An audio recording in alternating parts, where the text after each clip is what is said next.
আমি এতিয়া জম্মু আহি পালোঁ। জম্মু ষ্টেচনত আমি সুধিছোঁ ষ্টেচনটোৰ নামটো জানি দি আছিলে।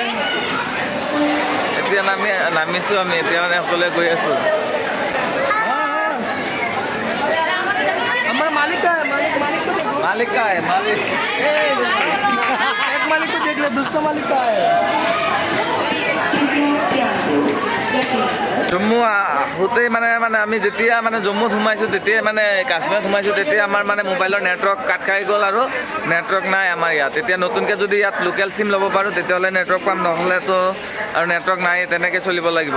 এতিয়া চাই লওঁ আমি ষ্টেচনত বোলে পায়। মই এজনক সুধিছিলোঁ যে হেৰি এই নতুন লোকেল চিম ইয়াত ষ্টেচনৰ পৰা ল'ব পাৰি বোলে, 150 টকা ল'ব বুলি কৈছে। এতিয়া আমি গৈ চাই লওঁ, যদি বিচাৰি যদি পাই যাওঁ চিম এটা লৈ ল'ম লাগিলে। এনেকুৱা অৱস্থা হৈছে তাত আমাৰ নেটৱৰ্কে নাই, ফোন কৰিব নোৱাৰোঁ একো নাই।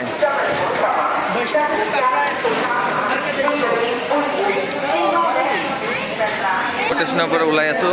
আমাৰ মানুহ চব আমি ইমানকেইটা মানুহ একেলগত আহিছোঁ।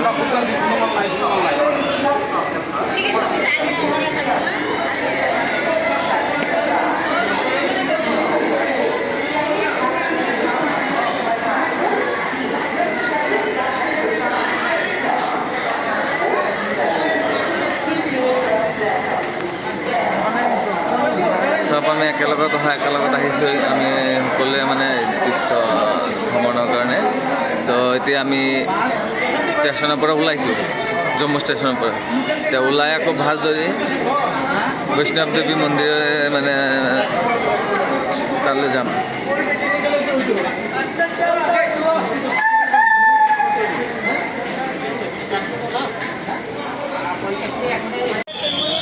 জম্মু বাছ ষ্টেণ্ডত আহিছোঁ। ইয়াৰ পৰা বাছ লৈ আমি কাটৰা যাম। বাছ ষ্টেণ্ডত বাছ বিচাৰি আহিছোঁ। চাওঁ এতিয়া বাছ কেনেকুৱা, কিমান দামত পাওঁ। ইয়াৰ পৰা বাছত যাব লাগিব। টেক্সি বহুত আছে ইয়াত, টেক্সি ঢেৰ আছে, শ্ৰীনগৰ, কাটৰা।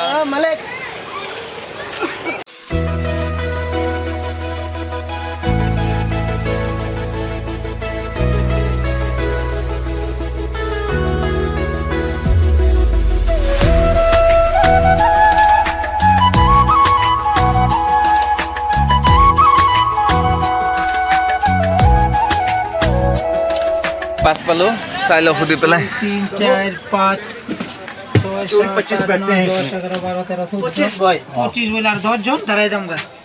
हम खड़ा होकर जा सकते हैं, हमारा कोई दिक्कत नहीं। आप लोग प्रॉब्लम होगा वो नहीं जा सकते हैं आप, अगर सीटों पर एडजस्ट हो जाओगे ना। हाँ। क्योंकि आजकल हालात ठीक नहीं है, इसलिए मैं बोल रहा हूँ अगर एडजस्ट हो जाओ तो ठीक है, अगर नहीं। कौन सा गाड़ी, ये वाला गाड़ी? के बैक करके इधर लगा दो। नहीं यहाँ पे रख दे, ये पे रख दे। ये ठीक है।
আমি এতিয়া জম্মুৰ পৰা কাটৰা বাছ ষ্টেণ্ডত আহি পালোঁ। এতিয়া ইয়াৰ পৰা আমাৰ কেইজনমানে গ'লে মানে ৰুম চাবলৈ, এতিয়া ৰুম আহে পাহে য'ত মানে পাব তাতে মানে ল'ব ভাল ৰুম চাই। এতিয়া গৈ পেলাই সিহঁতে ৰুম চাই পেলাইহে আমাক আহি খবৰ দিব, আমি যাম তেতিয়াহ'লে একেলগে চবেই মিলি। ইয়াৰ পৰা কাটৰাৰ পৰা আহি পেলাই ইয়াত ৰুম লৈছোঁ আমি। ৰুম পাইছোঁ আমি 3 নম্বৰ ফ্ল'ৰত ৰুমটো পালোঁ আৰু ৰুমটো খুবেই ধুনীয়া আৰু বহুতকেইটা ৰুম আছে ইয়াত, বহুত ডাঙৰ হয় হেৰিটো হোটেলটো। তাতে আমি লজিঙৰ কাৰণে ৰুম পাই গ'লোঁ আৰু আমাৰ ৰুমটো হ'ল এইটো। ইয়াৰ ভিতৰত তেনেকৈ আপোনালোকে চাওক, লেট্ৰিন বাথৰুম এডজাষ্ট আছে ইয়াতে। এইটো ৰুম হয়, এইটো বেডটো ডবল বেড আছে এইটো, আৰু আমাৰ এইটো লেট্ৰিন হয়, বাথৰুম। এইটো মালিক আৰু আমাৰ ইয়াতে হেৰি আছে, কেবিন লকাৰ চকাৰ আছে, আপুনি বস্তু ৰাখিব পাৰিব, কিবা ইম্পৰ্টেণ্ট বস্তু ইয়াত আছে, জোতা ৰাখিবৰ কাৰণে আছে, ইয়াত বেগ চেগ ৰাখিবৰ কাৰণে টিভি আছে। ইয়াত এটা হেৰি আছে, ডাঙৰ চাইজৰ বিগ চাইজৰ আলমাৰী, ড্ৰেছিং টেবুল আছে। আৰু আমাৰ বেলকনিৰ কাৰণে ইয়াত আছে সুন্দৰ ভিউ চাবৰ কাৰণে বেলকনি, ধুনীয়া ভিউ কাৰণে। আমাৰ ইয়াত বৈষ্ণৱী মন্দিৰ দেখা গৈছে ইয়াৰ পৰা। আমি বৈষ্ণৱী মন্দিৰৰ ওচৰতে আছোঁ, ইয়াৰ পৰা যাব লাগিব। আৰু আপোনাৰ ইয়াত আছে দৌৰ বাহিৰত যাবৰ কাৰণে। ইয়াৰ পৰা চাওক, ইয়াৰ পৰা কিমান ধুনীয়া ভিউটো দেখা যায়। চাইছে ন কিমান ধুনীয়া ভিউটো, ভালেই পাইছোঁ আমি। টি টেবুল এটা দিছে বস্তু ৰাখিবৰ কাৰণে, আৰু এটা চেয়াৰ আছে তাত মানে বহিব চুইবৰ কাৰণে আছে। আৰু আমাৰ খোৱা বস্তু কিবা খোৱা বস্তু অৰ্ডাৰ দিবৰ কাৰণে ইয়াত টেলিফোন দি দিছে, আমি ইয়াৰ পৰা অৰ্ডাৰ দিব পাৰোঁ। ইয়াত এটা জাৰ দিছে, আপুনি ইয়াত পানী হেৰি কৰি পানী ৰাখিব পাৰে। চাৰ্জাৰ, মোবাইল চাৰ্জাৰ কাৰণে বস্তু আছে, চব কিবা কিবি আছে, কোনো বস্তুৰ প্ৰব্লেম নাই। বহুত ধুনীয়া ৰুমটো, ওপৰত ফেন আছে, ফেনৰ দৰকাৰ নাই, ইমান ঠাণ্ডা পৰি আছে আৰু বৰষুণ বতৰ। কাশ্মীৰত বৰ্তমান বৰষুণ হৈ আছে পুৰা, চাইছে ন।